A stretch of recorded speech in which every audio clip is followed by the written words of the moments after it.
ఎకరానికి 5 ఎకరాలు చేస్తామండి. మాకు దగ్గర 15,000 చొప్పున అవుతుంది. ఇప్పుడు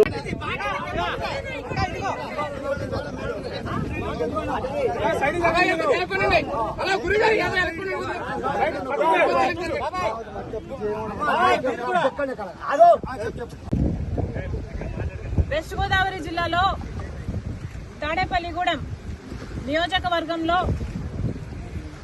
ఇంతమంది రైతులు, నష్టపోయిన రైతులతో మాట్లాడడం జరుగుతుంది. ఇక్కడ మీరు వెనకాల చూస్తున్నారు, ఇలా వీళ్ళ పంటల్లోకి నీళ్లు వచ్చిన పరిస్థితి. ఈ పరిస్థితి కేవలం ఈ గ్రామానికి చెందే 500 ఎకరాలు. ఇలా చుట్టుపక్కల గ్రామాలు, ఈ జిల్లా అంతా కలుపుకుంటే కనీసం 40,000 ఎకరాలు ఇలా నీట మునిగిందని అంచనా. మరి రైతులు ఇంతగా నష్టపోతుంటే ఏ ప్రభుత్వానికైనా ఎందుకు కనిపించడం లేదు? ప్రతి రైతు ఇక్కడ చెప్తున్నారు, అమ్మా ప్రతి ఒక్కరికి కనీసం 14,000 రూపాయలు ప్రతి ఎకరాకి పెట్టుబడి అయింది. చాలా మంది కౌలు రైతులము, అప్పు తెచ్చుకుని పెట్టినాము. కనీసం ఒక్కొక్కరికి 2 లక్షలు అన్న అప్పు ఎంతుందన్నారు? కనీసం లక్షల్లో వీళ్ళకి అప్పు ఉంది. కనీసం 2 లక్షలు ప్రతి రైతుకు ఇక్కడ అప్పు ఉంది.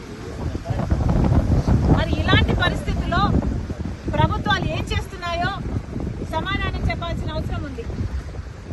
వీళ్ళందరూ ఇక్కడ నేను రాగానే అమ్మా మా పొలాలు ఎంతగా మునిగిపోయాయో చూడమ్మా అని వాళ్ళందరూ నీళ్లలో దిగి మరి వాళ్ళ కష్టాలు చెప్పుకునే ప్రయత్నం చేశారు.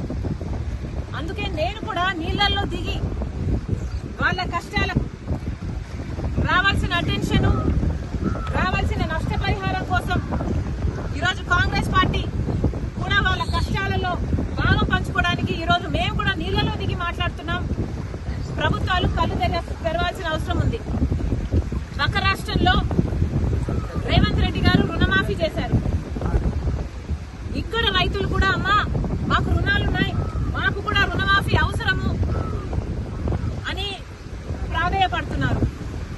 చంద్రబాబు గారికి చెప్తున్నాము, చంద్రబాబు గారు కాంగ్రెస్ పార్టీ కనుక అధికారంలోకి వచ్చుంటే తెలంగాణలో మాదిరిగానే ఇక్కడ కూడా 2 లక్షల వరకు రుణమాఫీ చేసే వాగ్దానం మేము ఇచ్చాం. కానీ మీరు ఇవ్వనంత మాత్రాన చెయ్యకూడదు అని రూల్ ఎక్కడా లేదు.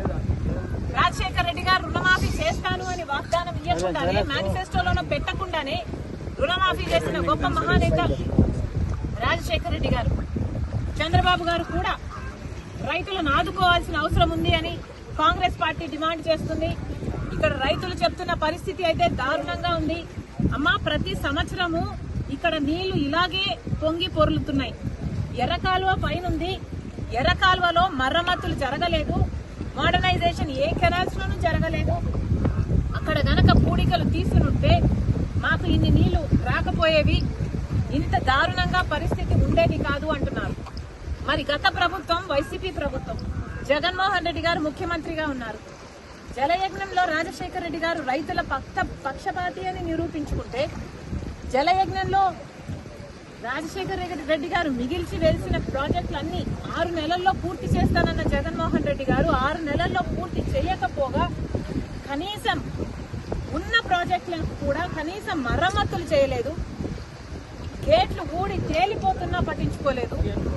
ఆఖరికి పూడికలు కూడా కట్టెడు మత్తి కూడా ఎత్తి పోసిన పాపాన పోలేదు కాబట్టే ఈ రోజు ఇంతగా నీళ్ళు వచ్చాయి అని ఈ రైతులు చెప్తున్నమాట.